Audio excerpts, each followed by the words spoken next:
This is Dan Schneider.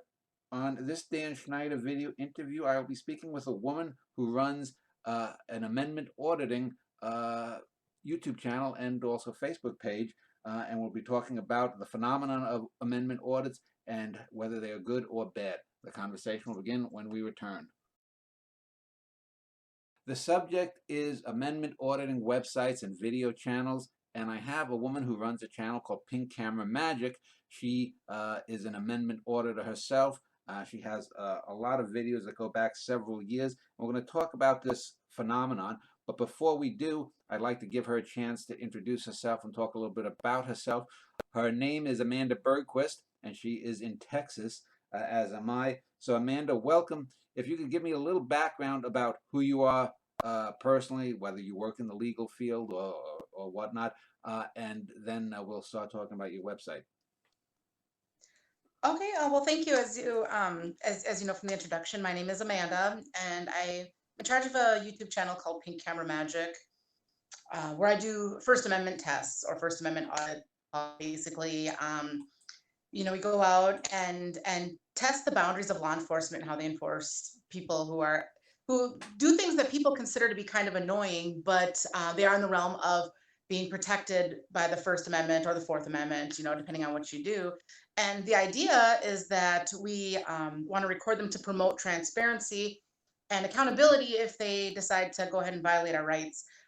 Seems to be a phenomenon where a lot of cops disrespect people and violate their rights because they're doing things that the cops might not necessarily think is comfortable or think is right, like recording them, actually documenting the things that they do, the interactions that they have with people, um, stuff like that. So I want to get out there. I want to put a camera just to kind of, well, for one, to show whoever is having that interaction that, there is going to be like somebody looking out. There's going to be like a third party sort of objective, opinion and a witness to what's going on, but also to sort of test that and make sure that the cops respect our rights. So people who know me and know my writings and stuff I've done over the last 20 or so years online know that I grew up in New York City in the 1960s and 1970s. You may be too young to remember, but there was a famous Al Pacino movie called Serpico. Have you ever heard of that? It's about he played a good cop who exposed a lot of bad cops. And I've always been of the opinion that that's people are too trusting of people that wear suits, whether they're cops, whether they're people in the military. They just do what they say. Just do what they say. And I can't imagine. I mean, say what you will about the founding fathers, slavery and sexism of that day, but they at least had a good, healthy fear of giving too much power to certain groups of people, certain institutions. Why do you think that here in the 21st century, so many people just go along with the flow, and if a cop said stand on one leg and hop up and down, most of them would do it? Personally, I think it has a lot to do with brainwashing. I think over the last 50 years, people are watching a lot more television. People are a lot more easily influenced. There's the internet, things like that. So they've put out this fear, this irrational fear of different things. There was always the boogeyman around the corner, and the person in the badge and the uniform, they're the ones that are going to save you from it. And it's just sort of been instilled in our, in our education, our psyche, and our entertainment and everything for many years. And, since we've been watching TV, since we've been getting on the internet, since we've been reading the newspapers and things like that, people have just been brainwashed, I think, to just make those assumptions. And plus, nobody's really seen what they actually do when they're interacting with these people, because it hasn't been caught on film all the time anymore. Back in the day, back when you were growing up, I'm sure there wasn't people holding cell phones, and that basically the perspective that you're going to get is whatever the media wants to tell you. Yeah, I recently I had a Facebook friend. I think he's still a Facebook friend, a former boss of mine who's pushing 70, and uh, one of the reasons I found these audit sites was just 2 or 3 months ago. Just they started coming up on a Facebook page, and every time I'd see someone, 75, 80% of them show black people getting screwed over by the cops, although there are white people and Hispanic people too that are in these videos. dash cam videos, which are separate from the audit videos. So, but they're related.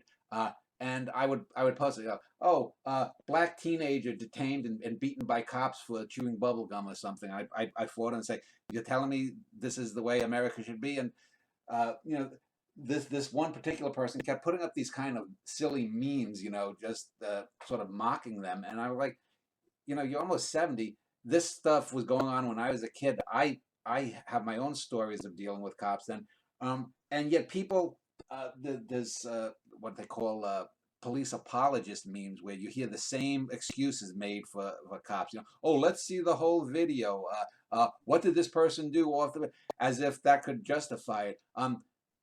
What is your response to people who will look at that? I mean, even if they see someone being beaten with for the most minor infractions, if any infraction at all, they always have an excuse for the people in power. Well, I guess, there's a saying out there that's going around now that basically sums it up, I think, where they say, they back the blue until it happens to you. Yeah. So a lot of those people, I think, don't really understand. They still think that, oh, you don't do anything wrong, you're not going to get in trouble. Well, that's just not the case. Yeah. And I think they probably just haven't experienced it.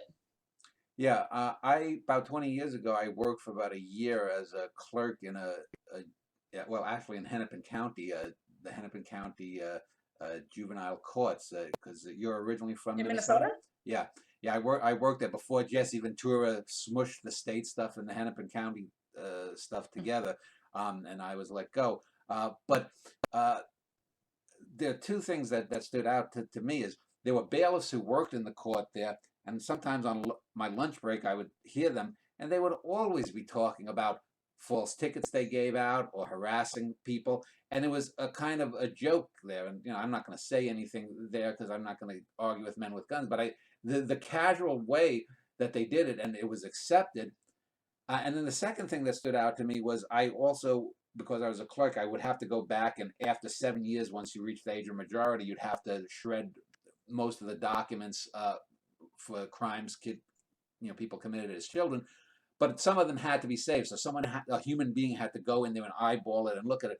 And I would look at cases from the 70s or 80s that had just been sitting around gathering dust for decades, and the court system is just, I mean, we're talking about these amendment order videos, but you go into public places, and there's a level of arrogance that there was one case especially where a young girl stole a sweater in Target in like 1974, and this asshole judge just sentenced her so harshly into a group home.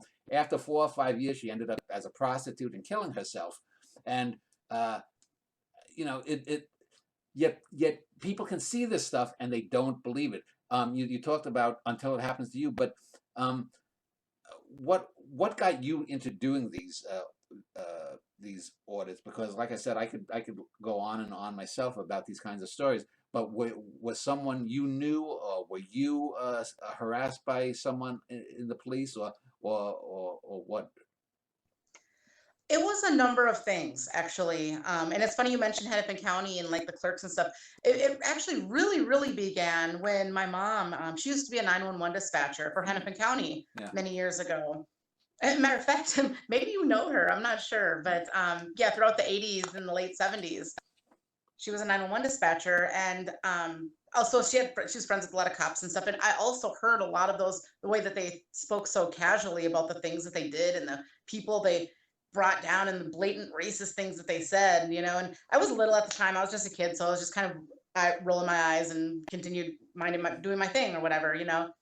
Well, then as I was getting older, over the years, a few different things happened. I was in high school, and there was a friend of mine named Ross who I went to school with, and we were in Northeast Minneapolis, actually. And basically, the short version of what happened is, like, a group of cops and they took him down by the Mississippi there, and they all beat him up. And he also ended up committing suicide a few years later. But there was that there, and that same cop also was having sex with one of the students, and it was very well known. And so then I've always kind of had a bad taste in my mouth when it comes to the cops. Well, that I've gotten into some trouble myself. I was young and stupid doing some things. I got in trouble for like a theft. and some other things. And then going through the system, I also learned how bad it was and how unfair it was, and how, I spent a little bit of time in jail, and I've seen how they treated people overall. Fast forward a few more years, I was in a relationship with this one guy who was Black, and I saw how the cops treated him, how they singled him out, how they pulled him over. They'd stopped us all the time for like no reason. Because back in the 90s, they had this like drug task force that they eventually disbanded, and they were awful. So they were always, you know, jamming people up. One time we were actually walking down the street, and they were raiding a house, and they took us into the house that they raided, and we had absolutely nothing to do with it. We didn't even know the people or anything. They took us in the house. They beat the guy. He had like something like a goose egg thing on his head. They cuffed us, took our picture, and like searched us. We had absolutely nothing to do with it. So there's that. Um, that like driving, if your license is suspended, they'll take your car, and it just like as it becomes a downward spiral. In my early 20s, I've gone through a lot. I was getting into trouble and stuff like that. And so like I said, I've had to experience a lot of that kind of treatment. Yeah. Um, And was this in the northern, or what part of Minneapolis was this? Was the North Minneapolis? Or? a combination of both, actually. The raid happened in North Minneapolis. I grew up in Northeast Yeah, Minneapolis. the So warehouse section. Yeah, pardon me? where there's a lot of warehouses, and yeah. Yeah. Yeah. Yes. So yeah, so I experienced that. And then, so most of my life, I'm in my early 40s. I'm in almost in my mid 40s. So most of my life, I've sort of had cops have given me kind of a bad taste in my mouth here. Then fast forward to 2014, I see what happened to Mike Brown in St. Louis when he was killed by that one cop, and there was like a big deal in Ferguson, right? Okay. Yeah. And so I was just like dumbfounded that because what they were saying happened and what the cops said happened and what the witnesses said happened were two completely different things. So I became obsessed with like figuring out, thinking if maybe there's, YouTube, maybe someone had some amateur video that they uploaded, because there's no way, in my opinion, that nobody, there's all these witnesses saying that he had his hands up and the cop saying he didn't. And I didn't believe the cop. And I was thinking that all those people there, somebody had to have amateur video. Somebody had to have uploaded something to YouTube. So I was tirelessly searching the internet, searching YouTube, trying to find amateur video of people, from Ferguson that were there that happened to witness it. So I'm thinking there's got to be a video of what happened. And when I was doing that search, I started discovering more things. Like I discovered Cop Block, which was kind of like a initiative to like record the police. There's We Cop Watch, and then I saw like people like Tom Zebra recording the police, and like Mike Blue Hair, and I said, well, there's something to this. You know what I'm saying? I'm like, it blew me away that there was no footage of what happened in Ferguson. So I felt like if more people recorded the police, if more people just took out their phones whenever they see police interactions, maybe something like that, there could be more accountability. And maybe I lived in St. Louis for a while, and I also am familiar with Ferguson police, and I know how horrible they are. And I've experienced firsthand how horrible they are. And I did not believe that the cop story. He had every motivation, every reason to lie about what happened. And there's all these witnesses. There was probably like 30 witnesses that were all saying the same thing. And so yeah, like I said, I was going tirelessly looking through videos, and I discovered Jeff Gray and some other people who were the First Amendment auditing wasn't really that big of a thing then, but you've seen a lot of people like recording the cops and the importance of doing that. And then I discovered like this video by an auditor who goes by his name is the Batosai, and he did this fair DUI thing where he was pulled over by a cop, and he's from Austin also, by the way, but where he rolled up his window, he held this sign. It's fair DUI check thing. It basically shows the Texas law and why he doesn't have to like give his card out. He doesn't have to, and nothing. He just has to put up to the window, and that's it, right? If he gets a ticket, the cop, all he has to do is put it on the windshield. So it was like maybe a 10-15 minute video, and at the end of the video, the cop didn't give him a ticket, but he just walked away. So it really sort of opened my eyes to like, we have rights. So I wanted to learn what they were or what they are, and learn to start exercising those, because I feel like back in the day, had I known half the things that I know now, half the things I wouldn't have to experience because of it. So most of the videos that people do, yourself included, have to deal with the First and Fourth Amendment. So if you can just briefly educate us what the First and Fourth Amendment protect us from. Well, the First Amendment is basically, well, okay, what it is it's your right to basically it's your right to record. You get the First Amendment of the Constitution grants us the freedom to um, for like religion. You're able to express yourself, and part of that is taking pictures. You can say what you want as long as you're on like a traditional public forum. You can protest. You can petition your government. You can make complaints. Just it's basically your freedom of speech. Mm-hmm. You know, and that is a very fundamental, very basic freedom that we all have that we shouldn't take for granted. Because once they start shutting up the journalists, once you're not able to express yourself, then we get into tyranny. And the Fourth Amendment, what does that protect? It protects yourself from unreasonable searches and seizures, basically, that you have a right to, like your persons, your possessions, Yeah. things like that. Like the So government can't just intrude on your space and your property or on your body. so I'll mention dash cam videos a little bit later, but so talk about your First Amendment video that you did. Did you decide, well, did you pick a town near where you live and say, I'm going to go there and go to the post office or the city hall, or how did you do that and why? Well, the very first time I did it, well, okay, the first, I started out cop watching. Mhm. It wasn't like, there's a difference between the cop watching and a First Amendment audit. A lot of times people sort of, they're similar, but with cop watching, it's just strictly to watch the police. First Amendment, what a First Amendment audit is, basically, like, you know what an audit is, like when they audit your finances, Yeah. when somebody goes and they just check, it's like checks and balances. They want to check, make sure everything's going okay. So we want to check and make sure everything's going okay with police and with the government. So they'll go into government facilities, exercise a First Amendment right, which would be recording or protesting, you know, something like that, and just to see how they react, make sure that they respect your right to do that, because we need that. It's fundamental as people. So, anyways, I started cop watching, and you know, getting a little bit of response. But then the very first time I did an audit, I actually went to a police station near my house, and I grabbed a camera and I walked on the sidewalk and I just recorded the building. And a short time later, two officers, this was in St. Paul actually, two officers came out, they approached me, they asked me what I was doing. They asked me to identify myself, and I told them I was going to remain silent. And a part of that, and ultimately, okay, let me go back here. Ultimately, they just ended up letting me go, and everything was fine. But the point of that, you know, some people will look at that and they'll say, why don't you just identify yourself, or why don't you just let them know what you're doing?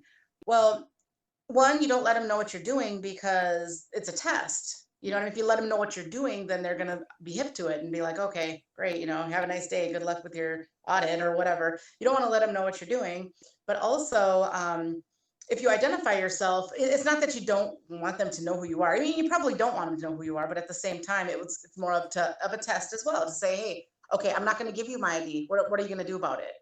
Are you going to like arrest me and try to force me to give it, or are you just going to let me go about my day? Because those are the types of decisions that cops need to make, and they make on a daily basis, and they need to. It's very important that they make the correct decision.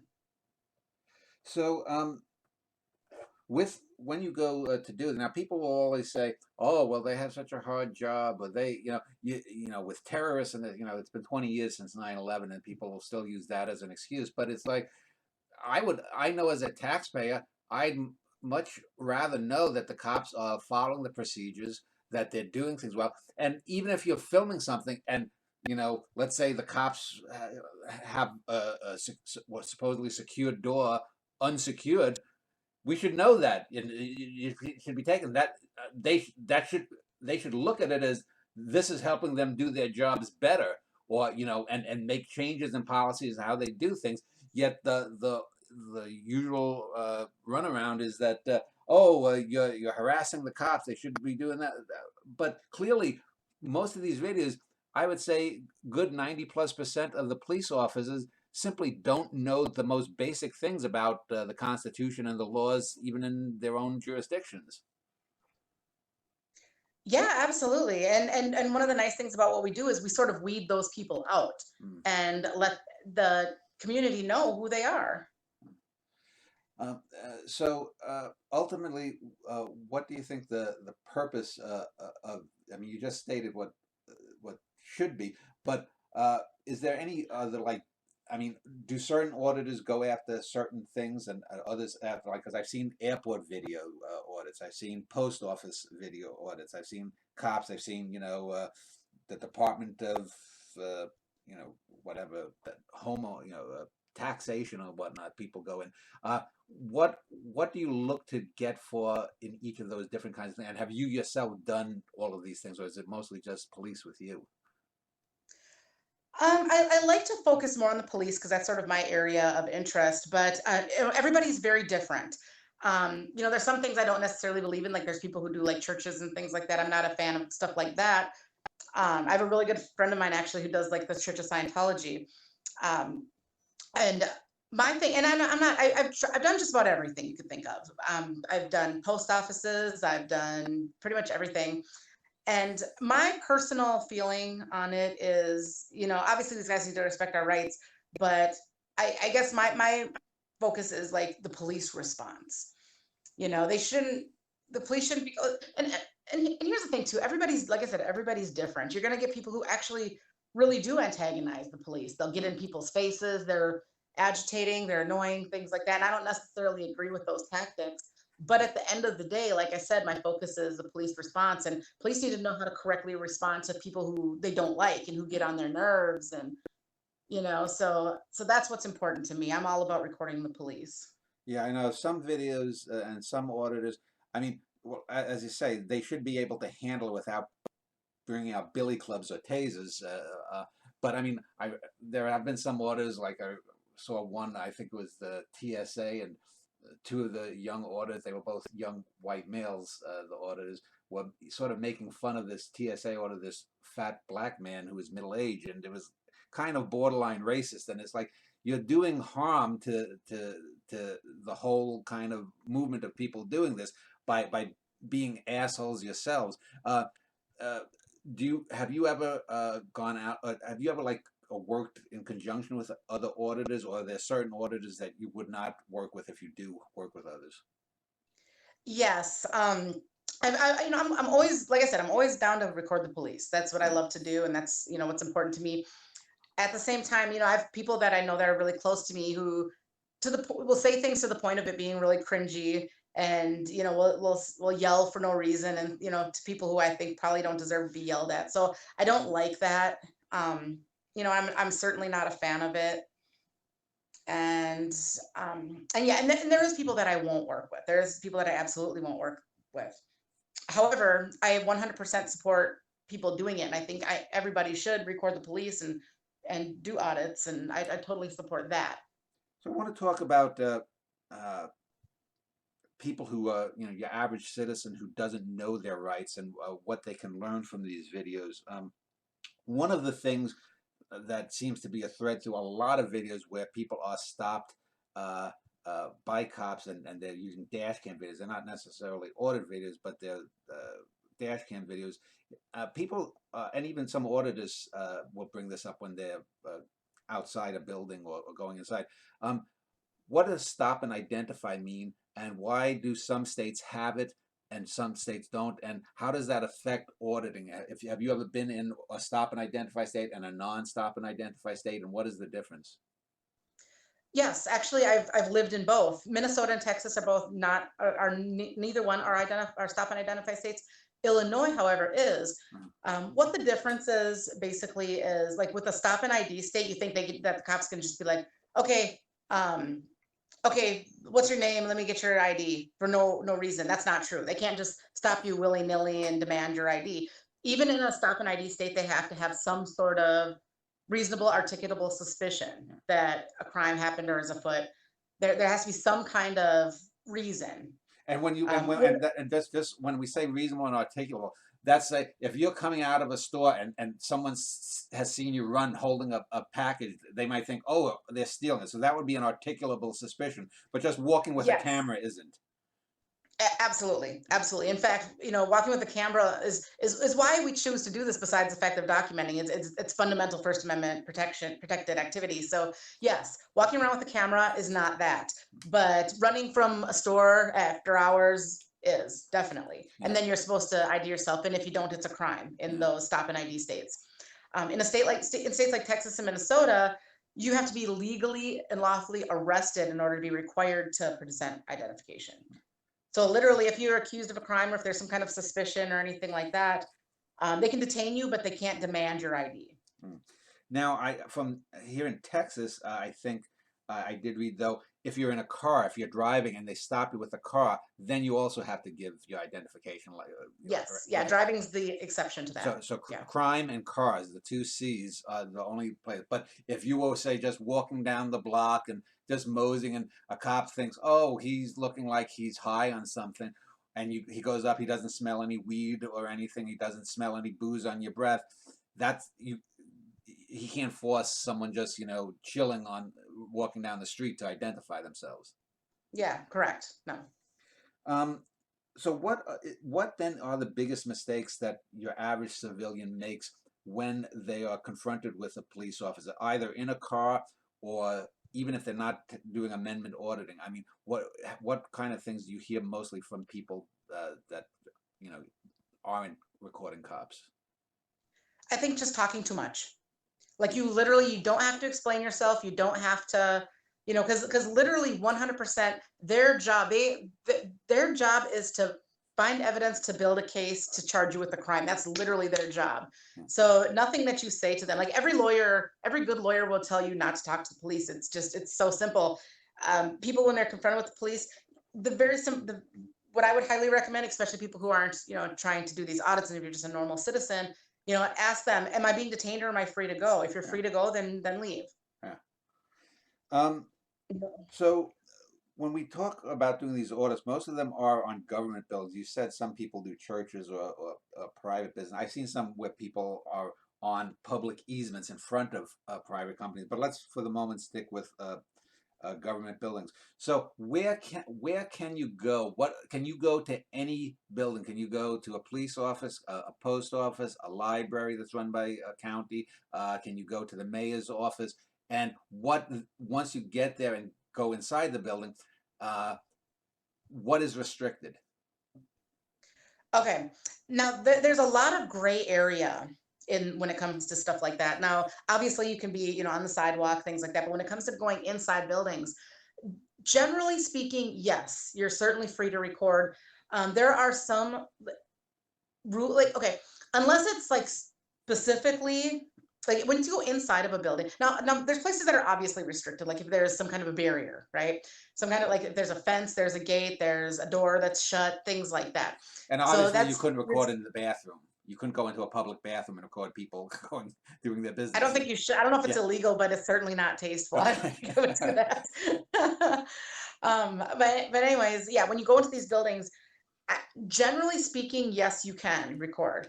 However, I know there's some exceptions, like if there's rules specifically stated, it has to be like written, it has to be like on the wall inside saying, no recording or whatever.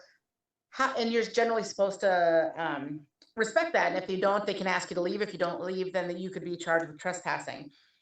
However, there's people out there now that are testing the legality and of that, and if it goes against the Constitution. So, and it's fascinating to me, and I'm excited to watch it. Are you familiar with an auditor called Long Island Audits? Yes, Sean Reyes. Reyes, right? Sean Paul Reyes. Yeah, he seems to get the most hits for some reason, but he seems very good. He's very calm. He is. He does a fantastic job. And I think one of the big things about him, one thing that I like so much and respect, is that he's going in there doing that. Like, he hasn't gone into, like, a lot of auditors are just kind of out there doing their thing, just recording and whatever, but he's really making like a statement with it. And he's like, he focuses a lot on like city halls and testing that, like the city hall will have a sign that says, no cameras allowed or whatever, and he'll still go and record and he will test that. And it's come to the point where he's had mayors take down signs. He's had, the policies changed, and I'm excited to see it. And it's very fascinating to me. Yeah, I've seen that video where the mayor rips down something. I think it was in Illinois. It might have been. It was in Berwyn. Yeah. Okay. Yeah. Yeah, and that brings up the subject. Is a lot of times people say, well, there's a local ordinance, or there's the rules of the department or whatnot, but the rules of a department would apply to the employees, not to a citizen that's a private citizen that's in a public area, correct? Well, I wouldn't think so. That has to be tested still. We have to come up with case law to sort of validate that, yeah, we have a constitutional right to do that. Hmm. Because generally speaking, like there's a lot of people who have been arrested, myself included, by going into those areas Hmm. and recording when they tell you not to, when and it should be perfectly legal to, but it just hasn't been tested. Well, let me ask. You would think that this is an area that would be both supported, maybe even financially, with free legal advice from like the ACLU. Do any of you, the amendment auditors, have any of you like partnered up or contacted the ACLU on these kinds of things? Some have not. What I've seen in my experience is they don't like to deal with other activists doing it. They'd rather represent people that are just like Joe Citizen. Uh-huh. I have a friend who was represented by the ACLU when a sheriff deputy took his camera from him and took it like home to her house. Uh-huh. And he won a settlement, but the ACLU represented him. But other than that, they even though there's a lot of blatant violations of our civil rights when we're out there doing these audits, this ACLU tends to just stay away. Why do you think that is? I'm not sure. Um, so let's talk about another thing that I've seen over and over and over again. Uh, an auditor, maybe there's some kind of arrest going on, and someone walks up and the cop or whoever's in charge will say, "Well, are you a journalist? You need credentials or whatnot." And over again, you hear them saying that, well, there's no such thing as a credentialed journalist. Just because you're from the New York Times or you're working for a local nonprofit paper, or you just have a popular blog or a channel like you do. Do you ever get that? And what's your response when you are told that by, say, an office manager at a post office or something? Yeah, I've been asked that before, and I literally tell them it's the Constitution. Like my credentials right here. It's the Bill of Rights. It literally journalists who have quote credentials, they can just print it off the computer. Like you can create your own credentials. Like what are credentials? Like I mean, literally the simple fact that I have a following. Whether I have 3 subscribers or a million subscribers, it's still the public, and I'm still gathering information and gathering content to give them, so that in turn would make me a journalist. So ultimately, I mean, you probably don't make any money from this on YouTube because I see you have maybe between 2 to 10,000 views on your average videos. I mean, so I can't, even if you're making a little bit of money, that's good. But so this is sort of a labor of love for you, and are you in the legal profession? Are you like a paralegal? No, I'm not in a legal profession at all. I guess my professional experience has to do with being on the other side, Uh-huh. on the receiving end of the treatment, I guess. So there's that. And as far as money goes, when I first started doing it, I wasn't making anything. My channels weren't monetized. I didn't have commercials, nothing like that. But over time, I started monetizing. I don't make a lot of money on here, but I do make a little bit of money. And there's sponsors that want us to play, because our videos are popular, so they want to put their commercials on them. So what is your end goal in doing this? I mean, do you consider yourself a political activist in doing this? No, I'm not at all. I'm fortunate because I have a pretty decent sized following, but Uh, my whole thing is just strictly to promote transparency, to record these stops, help anybody who might be in a situation where they're, getting harassed by the cops, stuff like that. So I don't know if I guess maybe my end goal is world peace. I don't know. So let's talk about some of the audits that you've done. Probably the one that sticks out the most, if you Google your name or your YouTube channel, is that you had a GoFundMe for legal defense. This was about 3 or 4 years ago, I guess it was. What was that case? What happened? What were you charged with? And how did the GoFundMe help you, if at all? And what was the outcome of the case?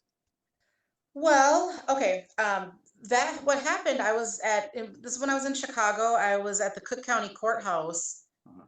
and I was doing. Oh, I actually went there to because Okay, there. I lived in the city of Justice at the time, and that's in Illinois. It's a small town, and when they found out I was there doing audits and stuff, I was getting harassed a lot by the cops. Like they were driving by my house and they're following me and things like that. And so I ended up getting a couple of tickets with my car, and so I went to go fight them, and I went to the courthouse, and they wouldn't let me go in the building with my camera, even though I wasn't recording or anything. They wouldn't let me go in. So I had to reschedule my court date. And so while I was there, I thought, well, I might as well do some recording.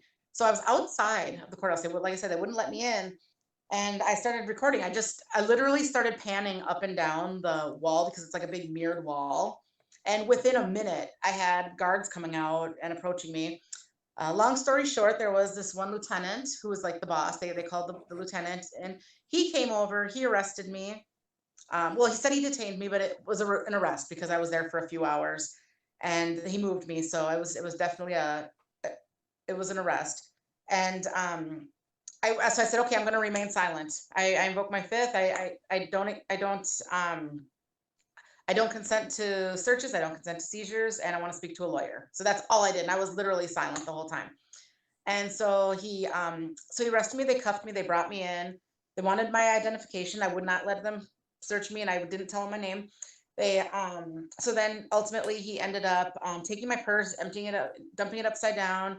He took my camera. He deleted all the footage that was on my camera, and he didn't know what to do. So he called his supervisor, and so his supervisor said to bring me in front of a judge. Right. So this is really weird.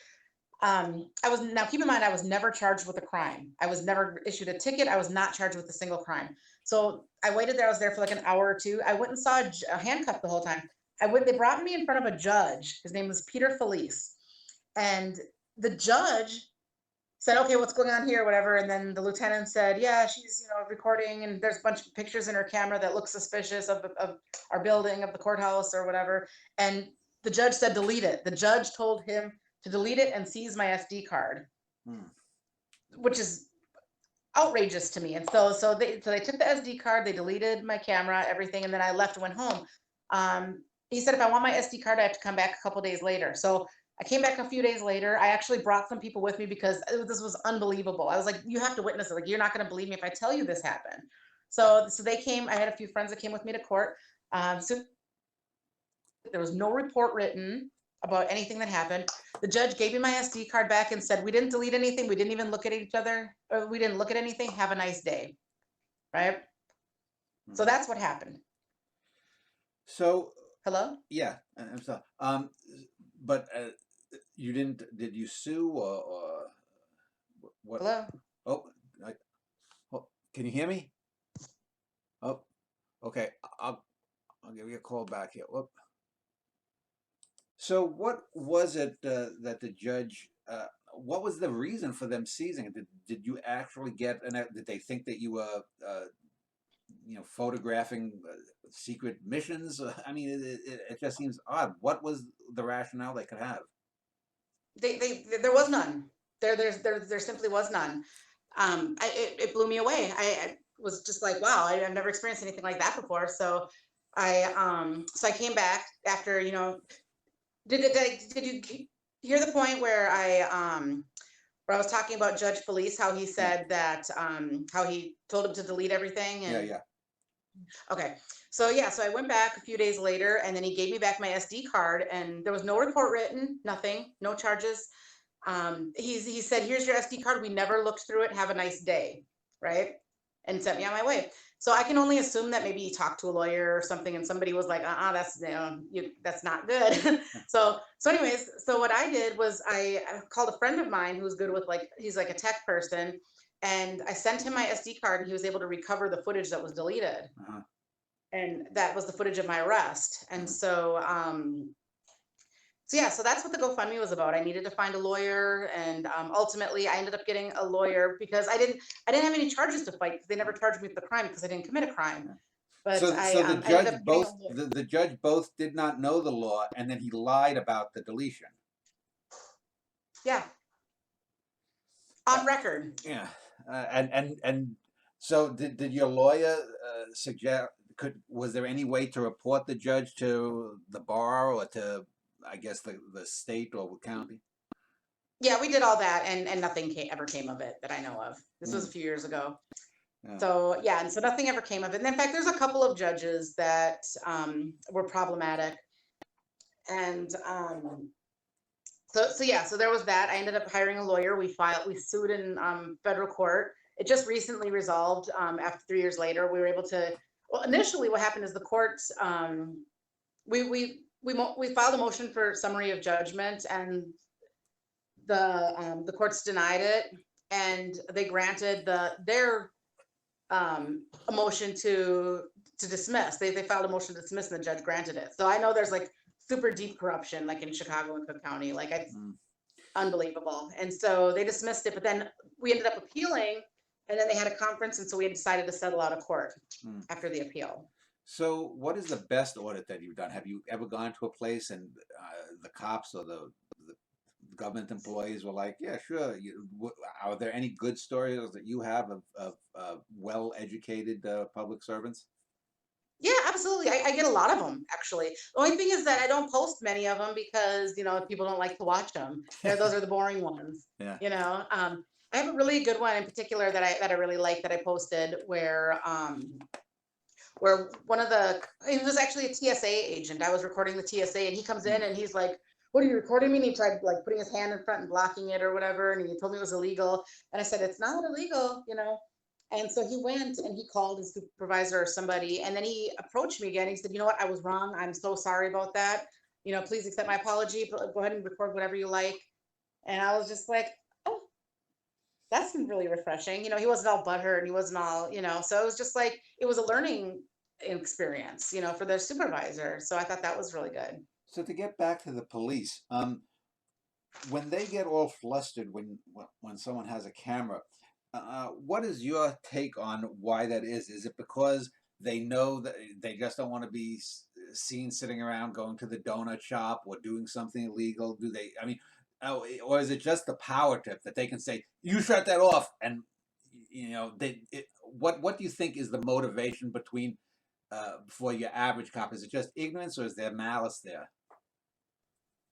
It's very different, I think, for everybody, but there's probably a lot of malice. And I think that a lot of cops, they don't they like to be in control, right? So it's like they can't really control you when or control the narrative when they got somebody like minding their business, doing their thing, recording. Maybe we're just like a mosquito to them, just kind of bugging them or whatever, for whatever reason. They just, I've come to find out in my experience that the cops that are not bothered by it, maybe they'll wave and they'll just do their thing and ignore me, are usually the better cops. They're working. They're not concerned about a camera because they have got nothing to hide, Hmm. But then the ones who are extra about it usually are like the bad ones, So it's kind of a way of weeding them out. And they're the ones that usually will say to the person who stopped legally or not, well, just tell me what I ask. What do you have you got to hide? Yet it seems that doesn't go both ways. Right.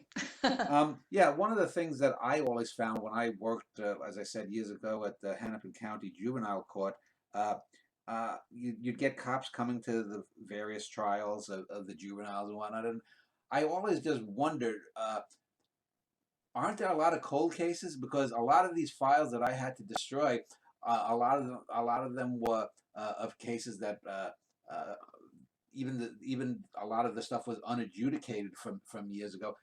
It seems to me that the police should have a lot better things to do than to be worrying about these little things, these audits. What is your take, just personally, as a citizen, not necessarily an auditor, about the priorities that your average police officer has during the day? Well, I mean, stuff like investigating serious crimes requires work, a lot of work that some of these guys just don't want to do. I think that there's this soldier mentality. I don't know if I want to call this, but or this militarized mentality and this militarization of the police, and it's just like it's become a order taking, order giving kind of environment, Now, and uh, your last name is Bergquist, as I had asked you earlier. But and I want to get into a sensitive area here. You look though more Hispanic than you do Nordic. and I don't know if you have you're half Hispanic or whatnot. Do you think, for example, have there ever been cases where you have been mistaken for, say, a Hispanic person or a minority person of color? I don't know what your background is, but do you think you might? Uh, how do you think? Do you think there are times when you have audited cops, especially if you had been tall, 6 foot, and looked like Scarlett Johansson, that you would have they would have left you alone, kind of thing? I don't know. Mm. I'm really not sure. I, I don't know. I'm not, that there's good cops and there's bad cops, and it's really hard to tell because a lot of times the bad ones are just they'll go after anybody. So Mhm. I don't know. Um, I mean, nothing that points that to that specifically, I suppose. yeah. But my last name is actually my mom's married last name, so I'm Oh. not like Swedish or Oh. Okay. Okay. yeah, I'm not Hispanic either, but Okay. I do get like people say that a lot though. Yeah. So I mentioned earlier about what a called cop apologist means, and I'm sure you've heard a lot of them. I just want there's one like a little thing here. I just want to read off some of them of what you reply to when people would tell you, uh, why are you upset about this or why do you do this, and just if you whatever first comes to your head. So there's a list of the 10 means, and it says 10 stupid things police apologists say to justify or deflect police violence. Number one, where is the whole video? Have you ever gotten that? Yes. And what is your response to something like that? Because it makes the assumption that someone is guilty. Again, it's 180 degrees from the assumption of innocence. Yeah, well, first, my thoughts on that are that they're in denial, Mhm. because how that these guys are perfect. How can they make do bad things? But my response usually is the fact that most people, unfortunately, they don't just pull out a camera when they're encountering police officers. They'll start pulling out the camera when they realize that something's happening or that Yeah, something ain't right. So when things start to escalate, that's when they pull out the camera. So that's why you almost never see what's leading up to it until you get like a body cam. yeah. Number two, next time call a crackhead, which means that uh, if you're going to hold us accountable, we're not going to do our jobs, basically. Oh God, that's I never really got that as a question, but I've seen that, and it blows me away because like Minneapolis is a perfect example of that. That Kroll was the union guy there, Yeah. and they were just like, if we're gonna have all these rules, well, we're just not gonna do anything. Mm, Like I don't know, just like what a baby, I'd be like, do you want a pacifier? Do you, yeah. you need a diaper change too? The number three, and this is something that goes back to when I was a kid, that people who protested against the Vietnam War. If you don't like it, leave. As if you don't. I mean, it's like, don't you want to make your community, your state, your country better? Uh, I mean, it's just a ridiculous thing. But what is your take on that? That somehow you're whining or something. Get out of here if you don't like it. Yeah, no, that's exactly what I'd say. This is my country. Why should I leave? I'm here to make it a better place. I'm not gonna leave my country. So number I four, don't run away from my problems. yeah, the number four apologist means they should have just complied, which again implies that the person did something to Well, deserve the beating. it didn't go so well for the Jews back in Yeah. Germany, did it? uh, Number five, what are you, an internet lawyer? I love that one. Where'd you get your law degree from? Yeah. I'd say the same place that you got yours from, community college. uh, then number six, uh, they have a family to go home to. Now, I guess this would mean that they shouldn't take any undue risks or something. That's an odd one, but Yeah, well, the way that their thoughts are that they risk their life every day. Well, my thoughts are, okay. You first of all, you chose this profession. This mhm, is literally a choice that they made, that they went to school for, and they chose this profession, knowing the risk. And here's the other thing too: you're willing to risk your life to stop somebody for using their blinker wrong? yeah, Like somebody who made like a traffic violation. You're gonna go in full gear with your gun ready, and you're ready for war, and you're mm, gonna risk it all, to give someone a ticket to generate revenue for your town? Like, what kind of what's going on in your head to come into a profession like that? Yeah, I know. About 8, 9 years ago, I was working, and I had to go in early in the morning, and so I was driving along an unlighted road in a northern suburb of Austin, and so I was going about 10 or 15 miles under the posted speed limit because it's night and there's nothing there, and deer can come across. I just recently had a deer attack my car a few months ago, but so I find it was only 2 or 3 miles to work. A cop car behind me follows me into the parking lot of where I worked and stops me, and I'm like, okay. And as I'm getting out, he comes, he wants me to identify, so I gave him my my driver's license, and I'm like, what is it? He said, well, you were going underneath the speed limit. I said, well, there's no posted minimum, is there? Texas got rid of posted. We used to have for nights it would be 10 or 15 miles slower, and he's got his hand. And I was working at a supermarket at the time, and I had a box cutter in a little holster on my side. He comes to me, and he's like leaning into me, like, now if I was more paranoid, I'd think he's going for my genitals, and takes my box cutter. And I'm thinking to myself, let's see, in the time for me to take my box cutter out and lunge the 6 feet at him to try to slash his throat, he could shoot me down. I mean, I'm not a Marvel superhero. It just amazed me, the kind of I mean, the kind of paranoia. It's like, has that ever happened to you, that you've a similar situation where a cop has stopped you, and they treat you as if you're Ted Bundy or something? Yeah, yeah, it's happened a few times. Let me see. I in particular, one thing comes to mind. In fact, it's kind of funny because it was with my boyfriend. We were driving, and his car has this little light in the middle of it, or whatever, right? So these cops literally they pull us over, they pull us out at gunpoint, and they make us like walk backwards and lay on the ground and stuff, and they search the car and everything because they thought he was in the Mexican mafia. Uh-huh. That's what they said. Literally said the Mexican because they thought he was in the Mexican mafia. And first of all, he's black, but second of all, what? so yeah, I've had him say like, "Don't go in your pockets" and Yeah. stuff like that. Like, and it's pretty pathetic. And I think it boils down to their training and their, this super, militarized training that they go through. It's Um, pretty pathetic. It's actually pretty scary. Number 7 of the memes is, "This is just fake news." I guess that's a Donald Trump special, that somehow the auditors are just out to get the cops, and make Trump charges up against them or something.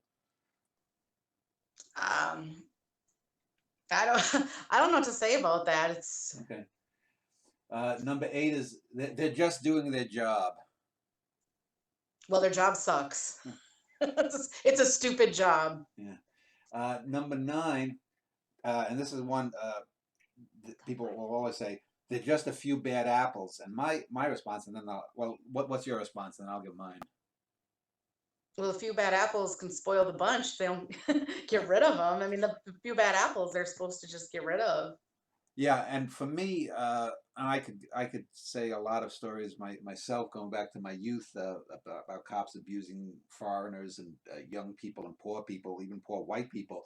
Uh, is that the whole system of the constabulary in this country is generally a rotten barrel, because you have that thin blue wall here, and what happens is, going back to the movie Serpico, is a corrupt cop is not just a cop who racially profiles, or who takes money under the table from drugs, or harasses some little old man trying to sell something at the corner, at the corner of a street, and try to get some kickback, money under the table or something to leave him alone.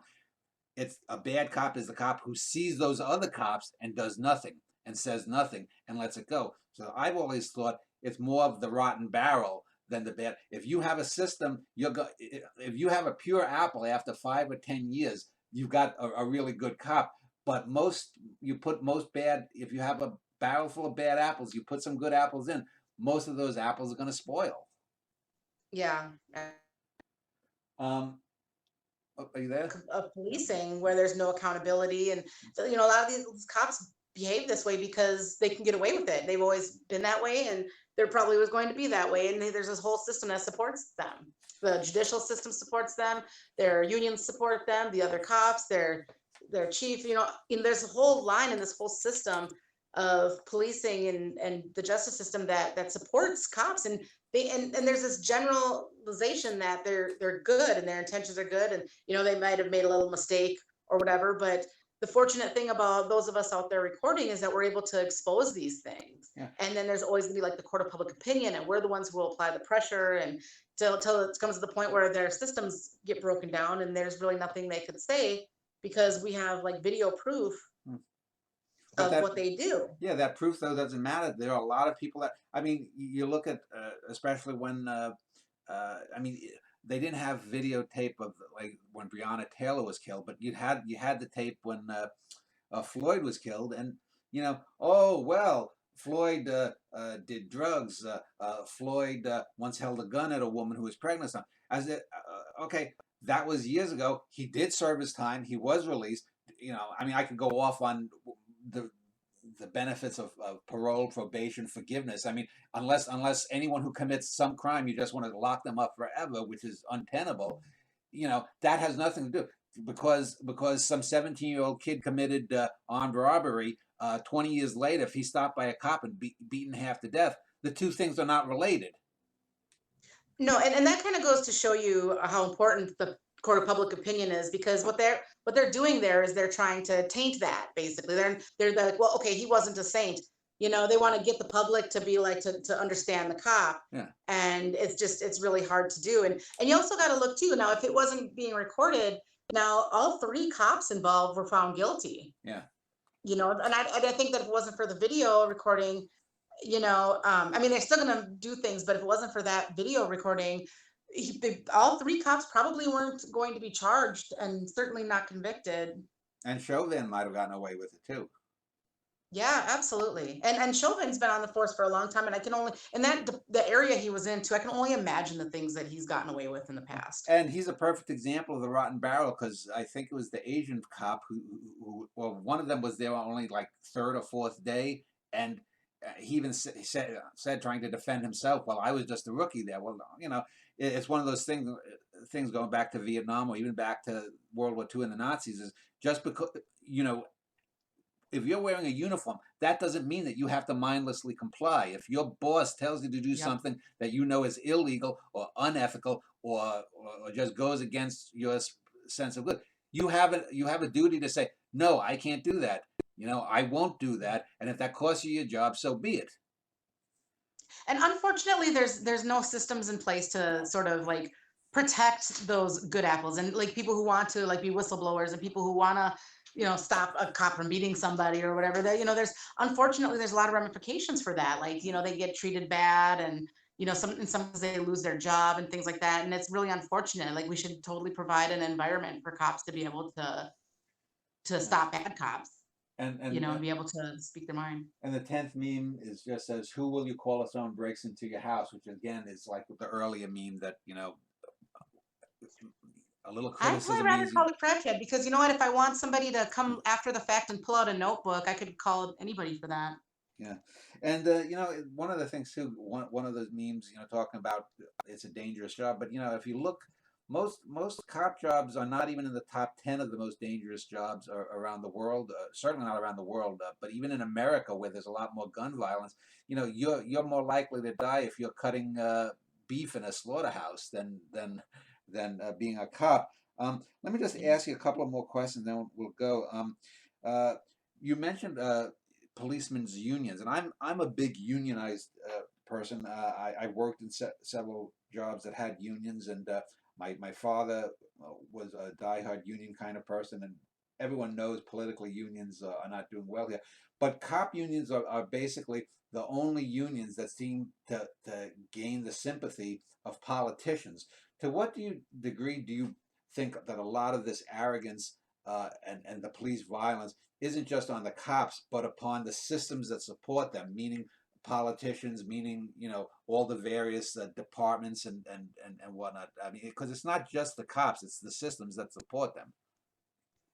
Well, then you got to ask yourself, okay, the how are they being supported? At the end of the day, I think it has to do a lot more with money than anything else, because these police unions have a lot of money, and because of that, they have a lot of power, and they can get a lot of political power. And it's in a lot of politicians' interest to be backed by the police unions.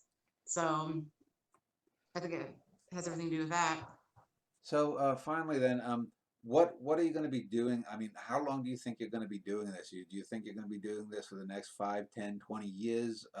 And what is your end goal, or what do you think the end goal of the audit movement is? Do you think 20 years from now society will be better, at least in this aspect of communities and policing? Um, as for me personally, I think I will always record the police. I think that's a given. As far as actively going out and like recording buildings or doing, tests and things like that, I'm not sure. I have a now just because I work. I work full time, and I'm a mom and stuff, so it's really hard. Plus, the nice thing about that, when I first started, there wasn't very many of us doing it, and now there's like people everywhere doing it. Like auditors just seem to come out of nowhere. Like there was when I first started doing it, there was probably like five that I knew of that I could count. I could probably count them on one hand. And so now there's so many of them that I don't know if I necessarily need to anymore. Um, and which is great, because everyone's, it's spreading, like you said, it's kind of a phenomenon now, and I love that. As far as like the end goal, like right now, the state that we're in when it comes to like auditing and recording of police and stuff, it's a little different than it was like 5 years ago, because now everyone's seen the videos and people are hip to it. And so you go out with the camera, a lot of times they know, they're like, oh, it's just one of those auditors. Okay, we're not going to go hassle them. We're not going to talk to them. So it's a good thing, but at the same time, it's also a bad thing too, because it's like, okay, they know what we're doing now. We got to adjust ourselves accordingly, right? I don't, the corruption and the bad policing hasn't gone away. It's just, we're not picking up in the audits anymore because they know better. So I think we have to do different approaches now. So in the future, I see people like Long Island audits that are there challenging, things that are currently in place that might be unconstitutional. I would like to see more people do like First Amendment tests, whether it's protesting or auditing and stuff using hidden cameras, because that's perfectly legal. There's, Illinois had a wiretapping law, but it was deemed unconstitutional. They consider that wiretapping. But I'd like to see more people doing like hidden camera type tests. So that way the police don't think that they're being watched, and so maybe the bad ones will surface that way.